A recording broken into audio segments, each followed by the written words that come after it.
Abrí los ojos y estabas ahí.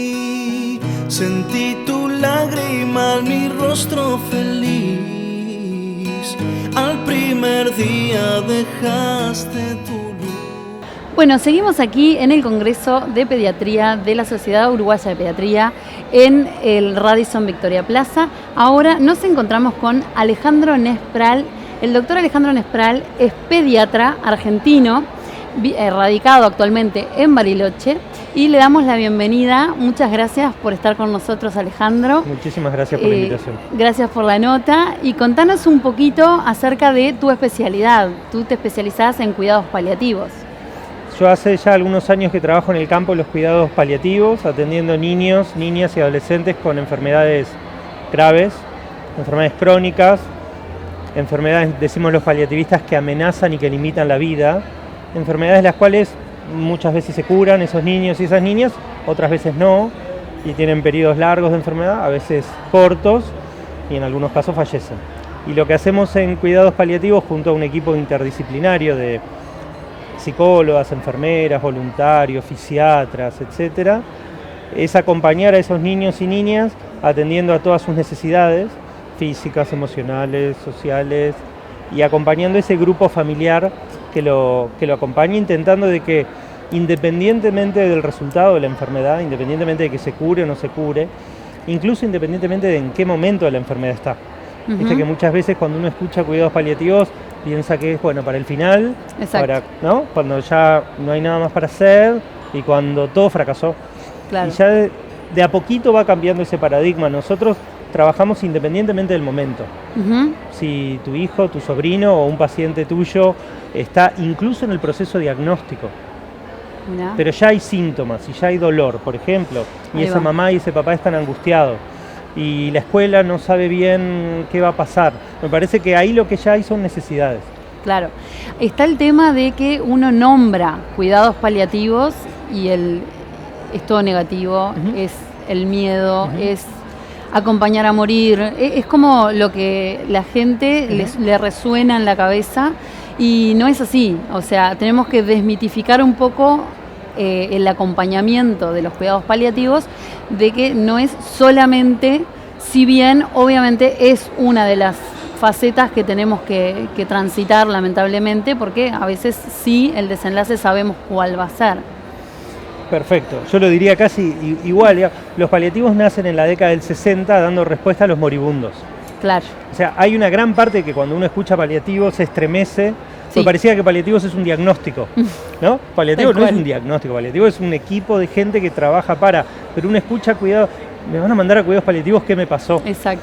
Y creo que es una tarea de todos y de todas, de alguna manera, ir cambiando ese nombre. Exacto. Vos como pediatra, yo como paliativista, él como papá. Exacto. Me parece que en la medida que como comunidad entendamos mejor el alcance de los paliativos, no solo crecen los paliativos, porque si no parece una lucha que los paliativistas queremos para que crezca. Me parece que el acortar cuidados paliativos solamente a la terminalidad, lo que hace es quitarle oportunidades a un montón de niños que, si hubieran tenido ese abordaje en etapas más tempranas, les hubiera ido mejor. Claro, les quita calidad de vida. Y les quita derechos. Y derechos, exactamente. Porque entiendo que en esto Uruguay y Argentina estamos muy parecidos, en que está consagrado como un derecho constitucional. Claro. No tiene que ver con que a mí me parece, a vos te parece un poco, pero a él le parece otro poco. Si vos tenés una enfermedad grave, como niña o como adulta, tenés derecho a que se te aborde integralmente. Y los cuidados paliativos no saca a nadie. No es que si vos tenés cáncer tu oncólogo se retira, o no debería suceder. Claro. Nosotros siempre tenemos la imagen de la ronda. Un niño enfermo con una enfermedad crónica y una ronda alrededor. Donde está su pediatra de cabecera, personaje súper destacado, su especialista de cabecera, su oncólogo si tiene cáncer, su nefrólogo si le pasa tal o cual cosa al riñón. Hay equipos de paliativos, hay equipos de soportes, está la escuela, etcétera, y así se va completando esa ronda. Claro. Así que corrámonos todos lo que podamos de una idea chiquita de cuidados paliativos. Claro. Nosotros en otros programas, y también lo he destacado muchas veces en entrevistas, lo que yo siempre digo es, los niños generalmente son sanos y son pocos los que tienen enfermedades crónicas y terminales. Entonces, acompañar a todos los niños que están cursando una enfermedad crónica o terminal, me parece que es, como vos decís, el derecho del niño y de la familia de transitar por ese momento que no es fácil para nadie, incluso para el equipo de salud, y darle la mejor calidad de vida, yendo, a cada vez que el niño lo requiere, o su familia también, abordar la problemática que conlleva un niño enfermo, ¿no? Totalmente de acuerdo. Pienso también que, por supuesto, los niños son más sanos que los adultos, digamos. Las enfermedades graves son, comparativamente con los adultos, aparecen un poco menos. Pero como toda definición de cualquier cosa en la vida, cuando uno la empieza a estirar, empieza a ver que no todo es tan así. Digamos, claro. La enfermedad crónica en la infancia, que es una cosa heterogénea, hay un montón de enfermedades crónicas, no solo las graves, no es tan infrecuente si uno empieza a ampliar la definición. Por eso, algo que quería también sumar a la definición, es que cuidados paliativos no solo hacemos los paliativistas. Exacto, sí, lo hacemos todos. Bueno, lo hacen los pediatras. A ver, yo lo diría de esta manera. Hace un par de años que se dejó no se habla con tanta fuerza de que hay que hacer cuidados paliativos, pero se incorporó un concepto nuevo que me parece muy fácil de explicar y de entender, que es la mirada paliativa o la atención paliativa, ¿no? Claro. Quizás vos no estudiaste cuidados paliativos, pero tenés un niño con necesidades porque tiene tal o cual problema. Entonces hay ciertos pilares de los cuales vos te vas a agarrar, que son los pilares de los cuidados paliativos. Vas a intentar ser lo más empática, lo más cálida y lo más eficiente que puedas en materia de comunicación. Exacto. Vas a no solo ver a ese niño, sino ver a esa familia. Vas a no solo ver lo que le pasa al cuerpo físico del niño, vas a ver sus emociones. Le vas a preguntar cómo le está yendo en la escuela. Si ves que es una enfermedad que se puede empezar a complicar, aunque todavía no, quizás vas a facilitar espacios de diálogo con la familia. Eso se llama decisiones anticipadas. Claro. Si vos sabés que hay posibilidades de que pase tal cosa, no conviene empezar a hablarlo ahora, aunque sea difícil. Eso es una mirada paliativa. De hecho, hoy día se dice que los paliativistas, de todos los niños con necesidades paliativas, deberíamos ver un pedacito nomás, los más complejos. Claro. Vos sos pediatra, ¿cierto? Sí. Cuando un chico te viene con un soplo en el corazón, vos no lo mandás al cardiólogo de una. No. Cuando un chico te viene con una... lo sigue. Deben haber hablado de dermatitis atópica alguna vez. No lo mandás al dermatólogo de una. Ahora bien, si probaste 5 tratamientos de dermatitis atópica y no mejora, es hora de llamar al dermatólogo. 5, 3, 4, lo que sea. Claro. Vos tenés un conocimiento sobre las necesidades, porque sos una generalista de la pediatría. Claro. Permítanme cruzar definiciones. ¿Y por qué no con paliativos? Si a tu consultorio, un paciente tuyo tiene cáncer, ojalá que no, pero tiene cáncer, vos te va a seguir yendo a ver a tu consultorio, no se va a fijar en los papeles si hiciste cuidados paliativos o no, sos la persona en la cual confía. Claro. Sí. Eso se llama mirada paliativa, porque si pretendiéramos que los equipos de paliativos, que todavía somos muy pocos, atendiéramos a todos los niños que necesitan esto, en un día se cierran todos los servicios. Sí, entonces imposible. Me parece que hay un fuerte llamado a que la mirada paliativa, la filosofía de atención paliativa, llegue a todos los rincones. Y un médico, un terapista intensivo, la CTI que le dicen aquí, tenga esa mirada. Y el médico que atiende en una salita, en una zona rural, tenga esa mirada. Claro. Sí, además, en este acompañamiento que realiza el pediatra paliativista, también está apoyando a la familia y ayudando a ese niño a evitar la mayor cantidad de internaciones posibles, como hablábamos recién, mejorarle la calidad de vida. Absolutamente. Permitirle seguir con sus actividades, permitirle seguir en su institución. ¿Hay algo armado para se han sumado maestras o centros educativos en este proyecto? Nosotros allá en Bariloche, de donde soy yo, además de trabajar en el hospital, trabajamos en una fundación que se llama Ideas Paliativas en Acción, y uno de los proyectos que llevamos a cabo se llama Duelo en Escuelas, que tiene que ver básicamente con llevar el tema de las enfermedades graves, de la muerte y del duelo a ámbitos educativos. A veces lo llevamos en forma de asesoramiento. Vos sos docente, en tu escuela falleció un alumno o un docente o una mamá. O una mamá. O un papá. Entonces nosotros, parte del programa consiste en acompañar a esas escuelas tanto en lo emocional como en lo operativo. Yo entiendo que estás muy triste, pero el lunes hay clases. ¿Cómo Claro. vamos a hacer? ¿Cómo van a organizar la jornada? ¿Van a hacer una reunión de padres? ¿Qué les van a decir a los chicos? Etcétera. Y lo otro que hacemos es brindamos capacitación y entrenamiento en estos temas para docentes. Porque imagino que en Uruguay debe pasar algo muy similar a lo que pasa en Argentina, que el docente cuando le hablas de estos temas... Sí. ¿no? Sí, no me formaron, me conmueve y es un combo. Bueno, entonces por lo menos herramientas básicas para gestionar la palabra, para gestionar las emociones, para poder contener un aula que quiere hablar de la muerte, que necesita hablar de la muerte, Claro. porque vio la película Coco o porque se está por morir un compañero, por la razón que sea. Claro. Así, y lo que vemos y cada vez más es un súper entusiasmo.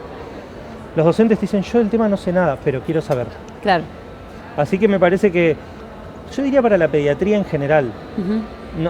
no conozco el detalle de cómo será en Uruguay y seguro habrá muchas experiencias muy distintas, pero pediatras y docentes, me parece que tenemos muchos temas de los cuales conversar. En común, sí, ni que Porque hablar. siempre estamos hablando de la misma persona. Vos lo llamás paciente, yo lo llamo alumno, pero en realidad es un niño, ¿no? Exacto, exactamente. Sí, es la mirada integral. ¿Cómo haces, Alejandro, con las emociones? El tema, manejarlo como internamente, en tu caso, que tenés una niña, el acompañamiento de esos padres, cómo ponerte en ese lugar de acompañar, ayudar, ¿por qué no ponerte triste, pero tratar de evitar esa emoción de, o sea, ayudar y dar fuerza cuando a veces uno, te lo digo porque me pasa a mí. Me imagino. A Eh, mí también. Y yo te contaba antes de cámara que se me propuso hacer un poco de cuidados paliativos. Y lo que hice en cuidados paliativos fue en la residencia de pediatría, que tenemos una instancia de cuidados paliativos, tenemos examen y todo, pero son todo como que casos, digamos, Claro. escritos, Claro. ¿no? Con distancia. Con distancia. Ahora, me ha tocado, sí, pacientes, sin ser paliativista, me ha tocado pacientes míos tener que cursar ese momento y realmente me cuesta muchísimo separar las emociones, porque bueno, soy mamá. Sos mujer, sos persona. Sí, exacto. ¿Y cómo lo abordan a eso? Lo que seguro no tengo es una receta. Yo te puedo decir qué cosas me ayudaron a hacerlo un poco mejor. Sí. Crecer, vivir. Me ayudó mucho ser padre. Ujú. Yo tengo 2 hijos y me permitió entender cosas que supongo que ningún libro te puede enseñar y son incluso difíciles de nombrar. O sea, aprendí qué dice un padre cuando dice algo. Exacto. ¿Qué dice un padre cuando dice que tiene miedo a algo? ¿Qué está diciendo en el fondo? Ujú. ¿Qué dice un padre cuando dice a mí no me preocupa? No sé, entendí algo del lenguaje, me parece. El tiempo, además de, como a todos, hacernos madurar, crecer, también me permitió equivocarme mucho y a veces donde yo creí que estaba siendo el pediatra más empático del mundo me estaba saltando un precipicio y bueno, y la próxima vez fui más cauto y donde pensé que era el pediatra que más manejaba sus emociones terminé siendo una persona muy fría. Es como una cuerda a una guitarra, me parece que hay que ir afinando. Y otra cosa que me enseñó mucho es mirar alrededor y ver la gente que yo admiro, a ver de qué está hecho, cómo lo hacen. Ujú. Porque estoy convencido que la comunicación, que me parece que es donde sucede todo lo que vos estás diciendo, Sí. es algo que se puede aprender, es algo que se puede enseñar. Me corro violentamente de este mito, de esta creencia de que uy, vos sos tan cálida hablando, pero él no. Entonces, bueno, andá a hablar vos con esta familia porque vos sos cálida. Claro. Y me parece que si vos sos buena hablando y si entrenaras y te practicaras serías muy buena. Y si vos llegás a ser muy buena, podrías ser excelente. Y si él es regular hablando, puede ser bueno. O sea que la comunicación es una habilidad que hay que practicarla. No creo que con habilidad se resuelva todo, con comunicación se resuelva toda tu pregunta. Claro, no, por supuesto. Pero Uno me parece que hay algo de de conocerse. Y también hay gente que que podría decir colegas nuestros, por más que estudie, no me gusta y no quiero estar ahí. Claro. Esto no es una llamada Sí, no es un mensaje evangélico. Sí, no, yo lo que voy es que muchas veces, que incluso lo vamos a hablar mañana en un tema específico, es la humanización de la medicina, como que el hecho de acompañar, hay que tratar de evitar ese lugarcito donde pasás de ser frío, como dijiste tú, Ajá. a ser demasiado de repente y al final no ayudar, ¿no? Ajá. Por un tema de que uno puede ser más sensible que otro y también, como decís, el hecho de pasar por mucho tiempo por o sea, ir como practicando, digamos, aunque uno nunca practica para este tipo de cosas, el mejor acompañamiento sin llegar a ser frío y decir, bueno, qué poco humano y que, ¿no? No sé si me explico Sí, lo que quiero. Yo diría lo mismo con otras palabras. Yo creo que una cosa que ayuda bastante es tener un objetivo. Yo creo que el objetivo no es ser cálido. Porque a vos no te interesa. Si vos sos una mamá con un niño enfermo, desde mi punto de vista, ¿no? No sé si vos lo que querés de mí es que yo sea cálido. Lo que vos querés de mí es que te ayude. Sí, por supuesto. Vos querés que si estás de una manera, luego de vernos estés un poquito mejor, y si algo no estaba claro, esté un poco más claro, y si no sabes qué hacer con tu hijo, y si no sabes cuánta dosis de morfina dar, vos necesitas una ayuda fundamentalmente, no necesitas calidez. Claro. Entonces yo también empecé a poner en duda que, permíteme decirlo así, lo térmico a priori esté bien o mal, lo cálido está bien y lo frío está mal. Yo creo que está bien. Es una forma de decir lo que estoy diciendo, pero creo que la habilidad es más compleja todavía. Es tratar de entender qué necesitas. Cuando digo vos me refiero vos y todo lo que hay alrededor tuyo. Sí. Porque hay algunos padres que necesitan frialdad. Hay algunos padres que necesitan frialdad. Hay algunos padres que necesitan que le cuentes exactamente los números y las posibilidades de lo que le vaya a pasar a su hijo. Y eso, visto desde afuera, podría ser pensado como una actitud fría. Si vos necesitas frialdad y yo te doy calidez, estoy trabajando mal. Claro. Si vos me decís, doctor, ¿qué posibilidades tiene de curarse mi hijo? No, esas no son preguntas para hacerse porque lo importante es la esperanza. No está muy claro lo que vos me estás preguntando. Sí. Entonces, haría, como síntesis de esto, diría que nosotros estamos acá para ayudar. No estamos acá para ser ni románticos ni altruistas, y además lo somos, bueno, buenísimo o no sé, pero estamos para ayudar. Entonces yo tendría que ver, y yo tendría que tener una suerte de arco iris de posibilidades, de espectro de posibilidades, y poder sacar una versión mía un poco más técnica si vos necesitas técnica, un poco más cálida si necesitas calidez, y un poco más X si necesitas... Claro, otra cosa. Perfecto. Bueno, estás en el congreso de hoy presentando tu libro Morir duele. ¿Ah? Acá está el libro, que ahora después de la pausa te vamos a pedir que nos cuentes un poquito acerca de tu libro y qué te llevó a hacerlo. Ya venimos.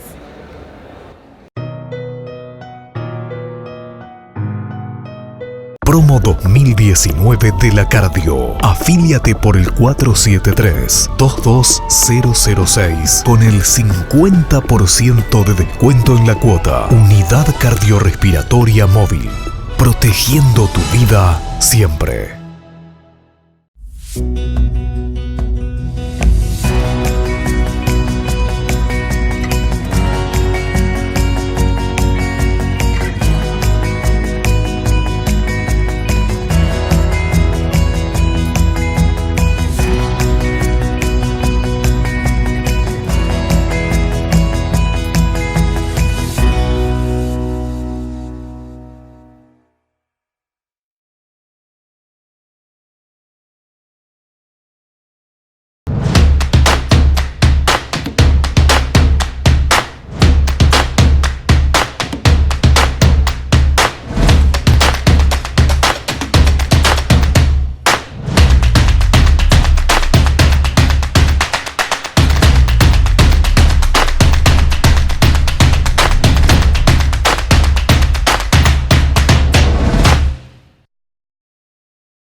Las mujeres hacemos una curiosa omisión de la realidad. Nunca decimos que nos embalamos con una dieta o que nos matamos en el gimnasio. Cuando te dicen, estás divina, ¿qué estás haciendo? Siempre decís, nada. No decimos toda la verdad. Hago zumba para distraerme. Una mujer linda nunca se hace nada.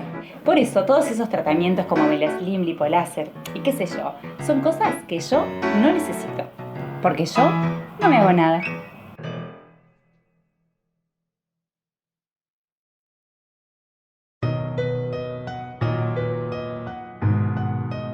Bueno, acá estamos viendo la carátula del libro Morir duele, cuyo autor está con nosotros. Bueno, ahora sí, contanos acerca de ese libro. ¿Cómo fue la creación de este libro? ¿Por qué? Yo lo dividí así. Primero, a mí me gusta escribir, ¿no? Soy un aficionado. Y será porque el año pasado cumplí 40. Por alguna razón de ese estilo, empecé a ser como un poco más consciente de lo que era, de cuáles fueron y cuáles son las historias, especialmente en la medicina, que me conmovieron, ¿no? Que a vos también te debe pasar, cuando contás una anécdota, capaz que siempre terminás contando la misma anécdota, sí, ¿no? Yo cuando estaba en segundo año, claro, y siempre la misma. Bueno, todos tenemos un pequeño pack de anécdotas que llevamos a todos lados. Yo tenía las mías y me di cuenta que las estaba empezando a contar, las estaba empezando a trastocar por la memoria, porque depende de quién tenía delante, se la contaba más así o más asá, y entonces a vos te hacía más hincapié en una parte, y me pareció que eso estaba mal, porque claro, si fueron tan importantes para mí, no me empezó a dar lo mismo no serles respetuoso. Entonces dije, bueno, me propuse como un ejercicio que conjugaba cierto tributo a mi memoria y mi gusto por la escritura. Entonces me propuse escribir entre 10 y 15 historias. Las enumeré, así bien metódico, esta, y me las puse a escribir. Así fue. En ningún momento se me cruzó la idea de escribir un libro. Yo lo que quería era tener esas historias para guardarlas en una carpetita en la computadora y sentir que lo había hecho. Claro. Viste que nosotros a veces, muchas veces hacemos cosas más por la necesidad. Cuando ya estuvieron todas hechas esas historias, por internet me crucé con una chica de Córdoba, allá, de la provincia de Córdoba, en Argentina, que también ella había escrito un libro de la muerte. A mí tuve oportunidad de ver una charla TED en Bariloche, y esa charla, viste que el formato TED. Sí. Bueno, che, vi tu charla, yo escribí, también no, porque yo no había hecho nada. Escribí, y me dice, yo escribí un libro de los niños y la muerte, un libro muy interesante. Vivo en Córdoba, te lo puedo hacer llegar. Esas conversaciones que uno puede llegar a tener por internet. Después de un tiempo ella me dijo que era editora y y una cosa, yo tengo unos textos ahí, no sé, mándamelo, y eso termina siendo el libro. O sea que algo que creo que estuvo muy bueno, no sé si me va a volver a pasar, porque ahora si vuelvo a escribir naturalmente me voy a preguntar, ¿esto que escribo podrá ser un libro? Pero seguro esas historias que están en el libro fueron un acto íntimo que luego después se transformaron. Se transformaron y ahora se van a viralizar seguro, porque viste que hoy por hoy con la tecnología y internet. Y después se escribió el libro y ella me dijo, a veces uno necesita en algunos actos de la vida que alguien venga de afuera y te diga, che, eso que estás haciendo, hagámoslo. Sí. Y porque vos decís, no, ya, ¿viste? Tal cual. Hay gente que viene, aparece en tu vida y te dice, vos podés más. No, ¿tan poquito? No, más. Bueno, eso fue Melissa Ward, a quien quiero mucho y quizás vea este video en algún momento. Sin ir más lejos, a mí me pasó lo mismo. ¿Por qué no haces este programa? Vos decías, grabemos un videito, hagamos un programa de televisión. Melissa fue la que cumplió ese rol en mí y me dijo, estas historias hay que contarlas. ¿Te parece? ¿Qué tienen de especial? Y eso se transformó en un libro que presentamos este año en junio en Bariloche, después en Buenos Aires también. Qué bueno. Y ahora estamos teniendo el placer de venir a compartirlo acá. ¿Y por qué Morir duele? Bueno, leyendo el libro la respuesta la vas a saber. Es una historia. Ajá. Fue una pregunta que me hicieron. Bien. Que me marcó, me trastornó la cabeza. No voy a contar mucho, pero digamos, yo te contaba fuera de cámara que también atiendo adultos. Y un adulto que me tocó acompañar, un señor de unos 60 años, con un cáncer, con quien establecimos una relación de mucho afecto y mucha confianza, y además de acomodarle la dosis de unos remedios, teníamos charlas, ¿no? Y hablábamos de fútbol, hablábamos de política, hablábamos de que se estaba poniendo bravo el cáncer. Y en uno de esos paisajes de charlas que teníamos con él, cuando no le quedaba mucho tiempo de vida, él me hizo pensar en esa pregunta. No supe ni qué decir. Probablemente le debo haber contestado algo, porque uno todavía le sigue costando quedarse callado, ¿no? A veces. Sí, ni que hablar. Pero, ¿por qué el título? Por una pregunta que me conmovió. Y me parecía interesante que sea una pregunta, porque este es un libro no es un libro de afirmaciones. Es un libro de historias, es un libro de reflexiones en el mejor de los casos y de preguntas. Porque si algo tiene también la experiencia de acompañar personas gravemente enfermas, es que a veces tiene más valor hacer la pregunta que dar la respuesta. Porque él tuvo que ser muy valiente para hacer esa pregunta. De hecho, le costó muchísimo hacerlo. Yo dije, ¿qué me quiere decir? ¿Qué me quiere decir? Tardó un montón de tiempo y en un momento me dice, che, Ale, morir duele. Así que el título también es un poco un tributo al recuerdo de él. Qué difícil la respuesta mismo, porque aparte de que no lo sabemos, porque no nos morimos todavía. Pero, a ver, qué pregunta. Sí, la verdad y que cuántas sí. preguntas dentro de esa pregunta, ¿no? Y si te lo dijo un adulto, imagínate un niño. Sí, total. Con su cabecita también con un poco de ilusiones y de fantasías. Y cómo, yo siempre me pregunto cuáles las fantasías de los niños en torno a las enfermedades, que bueno, no debe, o sea, si bien ellos a veces se llevan las cosas mucho más fáciles que nosotros mismos y nos sorprenden con sus respuestas, es difícil también pensar o tratar de imaginarse lo que el niño siente, ¿no? Sí, solo un comentario en relación a eso. La mayoría de las veces nos la perdemos, ¿no? La mayoría de las veces cuando un niño está teniendo fantasías, especialmente en el contexto de enfermedad, yo me pregunto la cantidad de sorpresas que nos daríamos escuchando esas respuestas. Pero por razones que no nos daría el tiempo para compartir, o quizás algunas ni las sé, pero en general al niño se le cuenta, se le informa lo que tiene, en el mejor de los casos, se lo participa un poquito en las decisiones, en el mejor de los casos, pero no se le pregunta, ¿vos qué te imaginás que es el cáncer? ¿Por qué te lo habrás agarrado? ¿Qué serán esas células malas? Eso es la fantasía. Claro. La fantasía no es solamente saber si se va a curar o no. Fantasía es otra cosa. Y muchas veces los adultos nos la perdemos esa. Y cuando un chico nos viene a hablar de la muerte, queremos medio resolvérselo rapidito. ¿Y qué te imaginas que es la muerte? No andar mucho. ¿Qué te imaginas que es la muerte? Claro. O sea que si hablamos de fantasías, me parece que hay un gran espacio por conocer. De hecho, muchos padres no sabemos ni las fantasías que tienen en relación a estos temas nuestros hijos. ¿El miedo mayor, más que la muerte, es el dolor? Es quedarse solos. Es quedarse solos. Yo no estoy seguro que los chicos tengan tanto miedo a tener dolor, ¿eh? Probablemente porque no tengan tanta biografía de dolor. Claro. Su currículum vitae de dolor es chiquitito. Pero yo diría casi sin pensarlo, que el miedo más grande es a quedarse solo. Si a un chico le decís, ¿qué preferís, estar muerto de dolor o estar solo? Yo creo que una gran cantidad diría dolor. Es una pregunta tramposa, no quiero nada de las dos cosas. No quiero ninguna. Pero, no sé, me parece que tienen miedo a quedarse solos, o a que el dolor los deje solos, o a que eso que es tan fuerte se transforma en soledad. Para mí los chicos tienen mucho miedo a la soledad, a no poder jugar y a no tener cerca los olores que ellos conocen. El resto se les acomoda. Igualmente no queremos ni un niño con dolor, ¿eh? Por supuesto. Que eso es una de las cosas, una de las charlas que diste hoy en la mañana, ¿verdad? Participar de una mesa donde hablamos de eso. Sobre el dolor. Bueno, Alejandro, 1.000.000 de gracias por acompañarnos.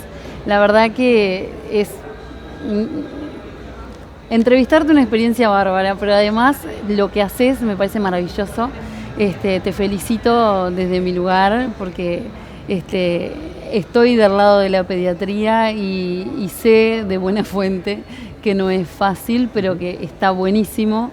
Y ya me voy a animar a adentrarme un poquito en paliativos. Nos adentramos juntos.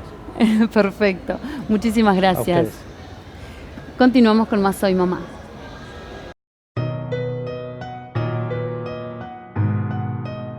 Promo 2019 de la Cardio. Afíliate por el 473-22006 con el 50% de descuento en la cuota. Unidad cardiorrespiratoria móvil. Protegiendo tu vida siempre.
Las mujeres hacemos una curiosa omisión de la realidad. Nunca decimos que nos embalamos con una dieta o que nos matamos en el gimnasio. Cuando te dicen, estás divina, ¿qué estás haciendo? Siempre decís, nada. No decimos toda la verdad. Hago zumba para distraerme. Una mujer linda nunca se hace nada. Por eso todos esos tratamientos como Melaslim, lipoláser y qué sé yo, son cosas que yo no necesito. Porque yo no me hago nada.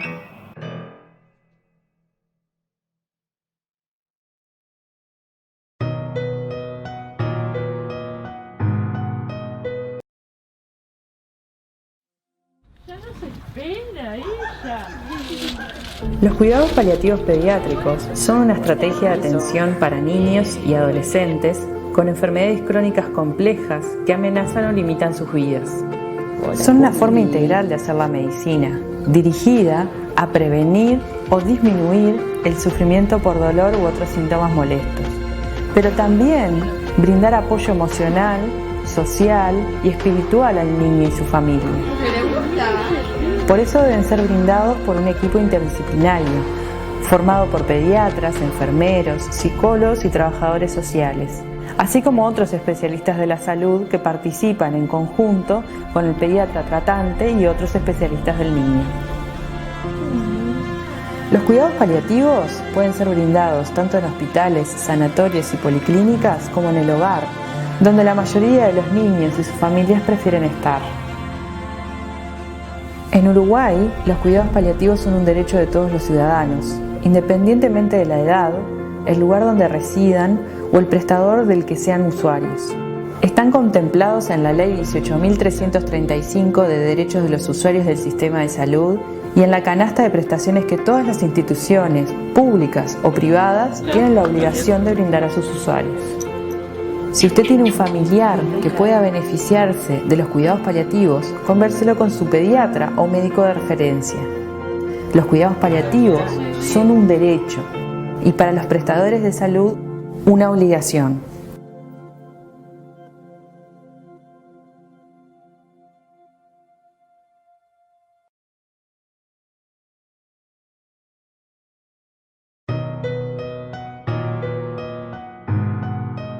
Promo 2019 de la Cardio. Afíliate por el 473-22006 con el 50% de descuento en la cuota. Unidad cardiorrespiratoria móvil. Protegiendo tu vida siempre.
Las mujeres hacemos una curiosa omisión de la realidad.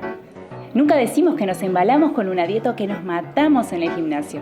Cuando te dicen, estás divina, ¿qué estás haciendo? Siempre decís, nada. No decimos toda la verdad. Hago zumba para distraerme. Una mujer linda nunca se hace nada. Por eso todos esos tratamientos como Melaslim, lipoláser y qué sé yo, son cosas que yo no necesito. Porque yo no me hago nada.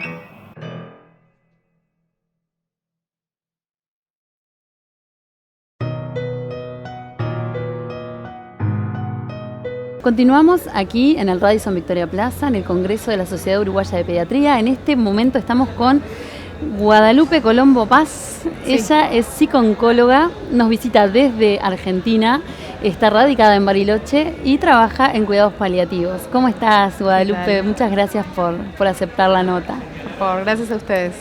Contame un poquito cómo trabajan en la Fundación Ideas Paliativas en Acción. Sí. Mira, la fundación está formada por psicólogos, médicos, artistas, y la idea es promover y difundir los cuidados paliativos. Nos damos cuenta que es un tema que tiene como mucha resistencia, y si bien la parte asistencial todos la trabajamos en la parte pública, en el hospital o también en el consultorio privado, nos dábamos cuenta que si no cambiábamos algunas cabezas y algunas formas de pensar, por más que asistiéramos a los que los llegan, hay mucha gente que los necesitan y no llegan. Entonces empezamos a desarrollar actividades fuera de lo común, ¿no? Desde un cine debate, mirando el lago, tomando un rico vino, comiendo algo rico y hablando de la muerte, hasta una obra de teatro que hicimos, que el año pasado estuvimos de gira por Uruguay, No dejes de hablarme, que habla sobre el duelo. Entonces, escrita y dirigida por una dramaturga de Buenos Aires, y fue una obra que recorrió bastante de nuestro país y bastante en Uruguay.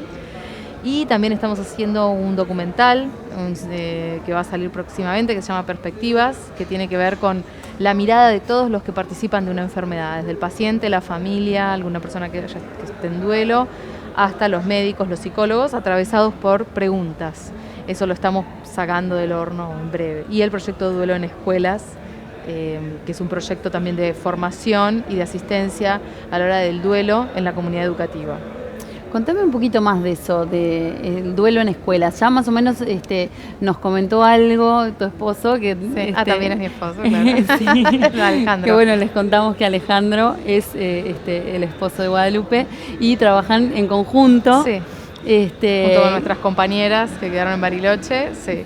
El proyecto de Duelo en Escuelas es un proyecto que queremos mucho, y la verdad es que es el de todos los días de la fundación, ¿no? Porque de repente una obra de teatro o un documental es algo más aislado, pero Duelo en Escuelas acompaña a la comunidad, porque ya circuló, al ser un lugar pequeño, Bariloche, que podemos dar alguna respuesta desde los paliativos, simplemente porque estamos más cerca de la muerte de niños, niñas y adolescentes.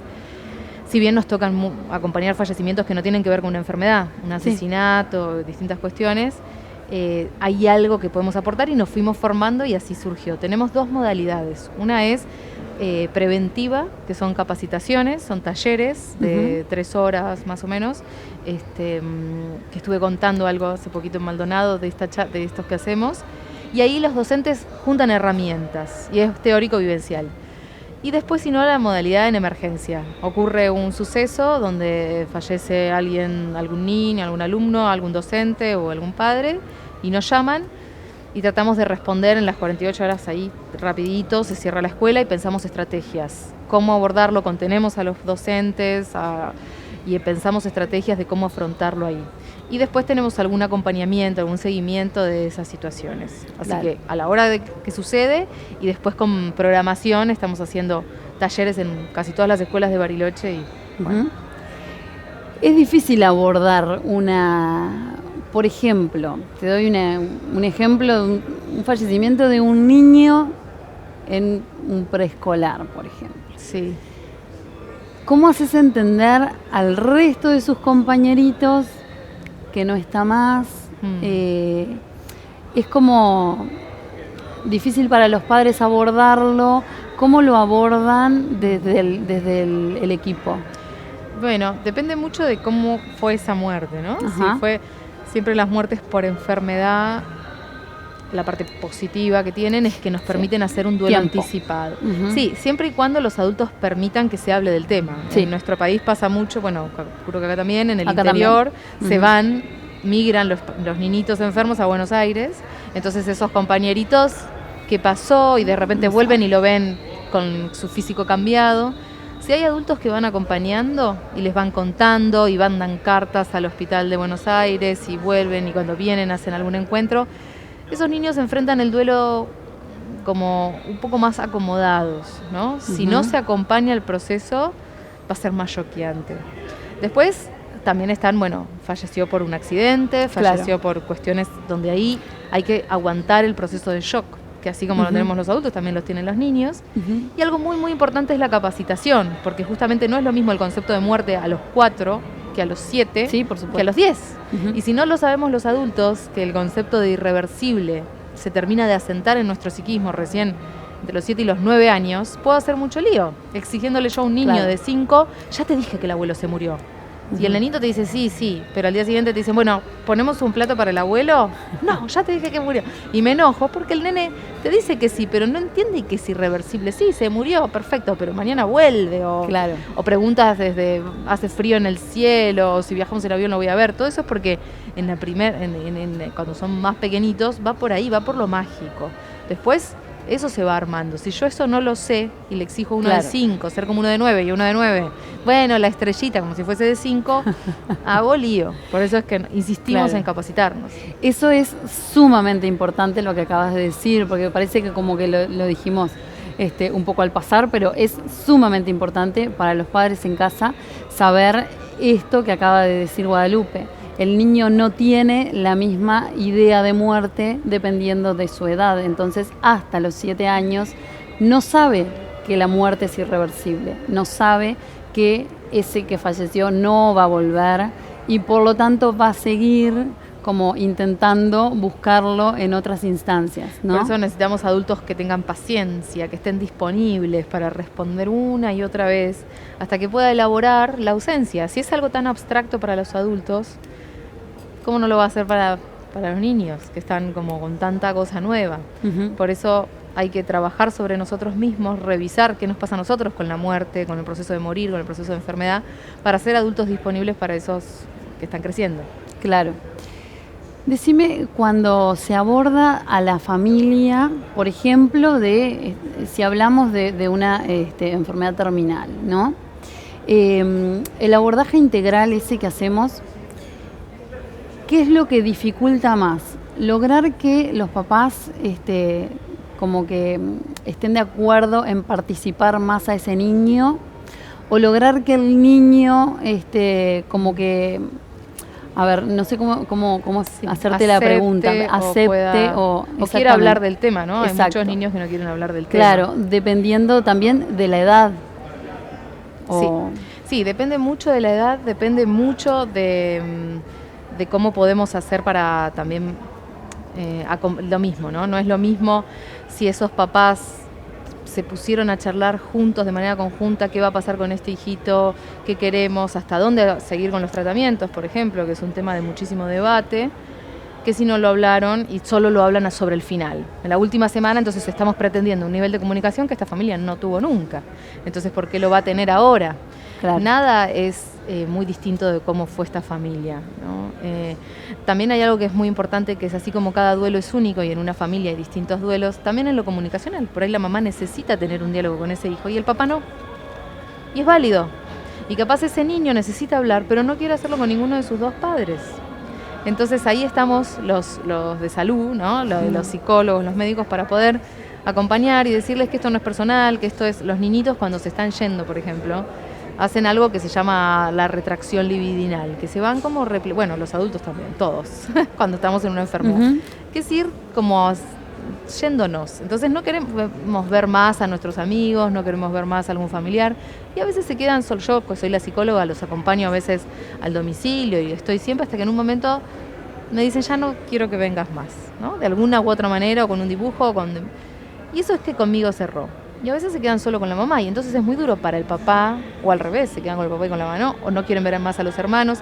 Entonces ayudar a que al final de la vida pasan cosas distintas. Así como el hambre es distinto, bueno, también lo anímico es distinto. Y si no tenemos compañía y podemos cerrar mal y por ende emprender mal un duelo. Así que, pero bueno, me parece que es como estar muy atento a ver quién es esa familia, cómo es su historia comunicacional y ahí ver cómo meternos. También las etapas del duelo, ¿verdad? Tenemos etapas marcadas en cuanto a la negación, en cuanto al enojo, en cuanto a... ¿puedes contarlo un poquito para que...?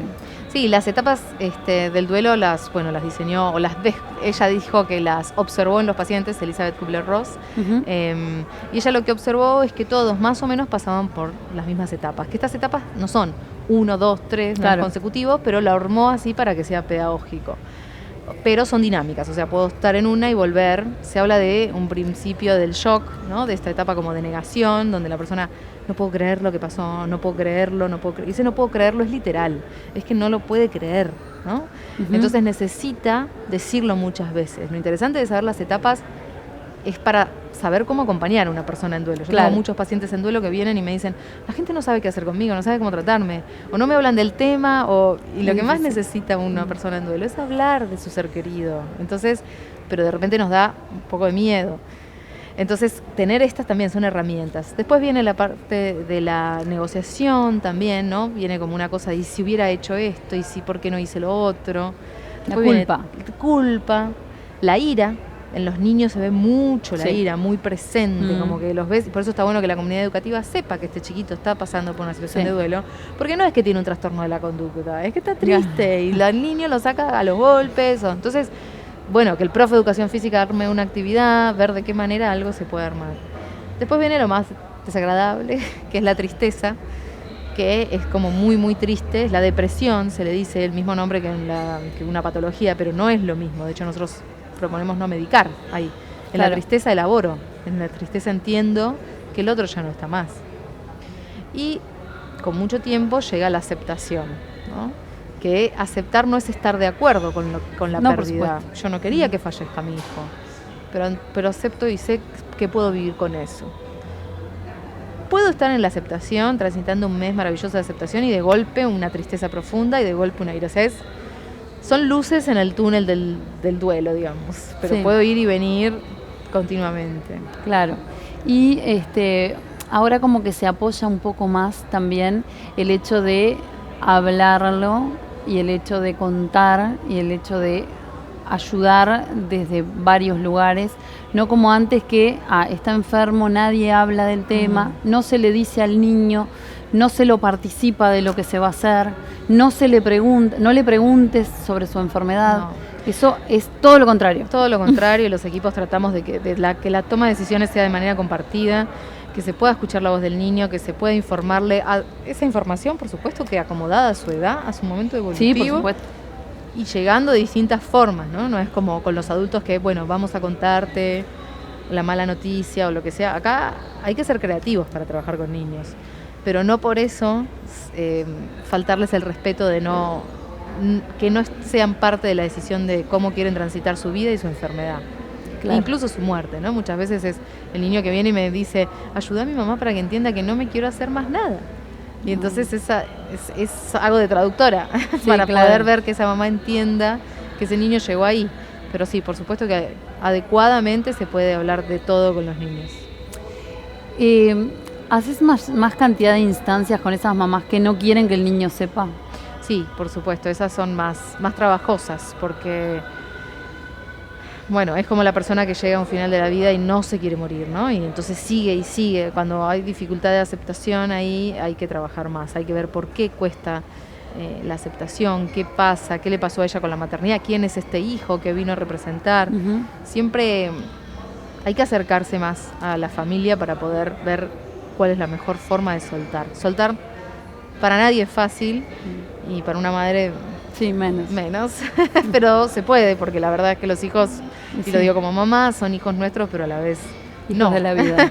Como bien dice el maestro. Bueno, la verdad que te felicito por esta tan noble profesión. Es fantástico, ojalá todos pudieran llegar a tener, que de hecho se está logrando, pero bueno, esto va de a poco, y que todos pudiéramos tener el acceso que necesitamos, todos los niños en sus casas. Y si bien uno tiende a hablar de lo terminal, de lo que no tiene cura, también hablamos con Alejandro que hay instancias en las cuales se va a curar, pero podemos acompañar, Totalmente. ayudar y mejorar la calidad de vida. Te agradezco muchísimo, Guadalupe, que nos hayas Muchas acompañado.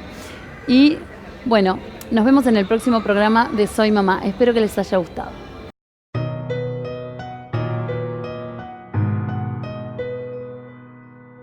Abrí los ojos y estabas ahí. Sentí tu lágrima en mi rostro feliz. Al primer día dejaste tu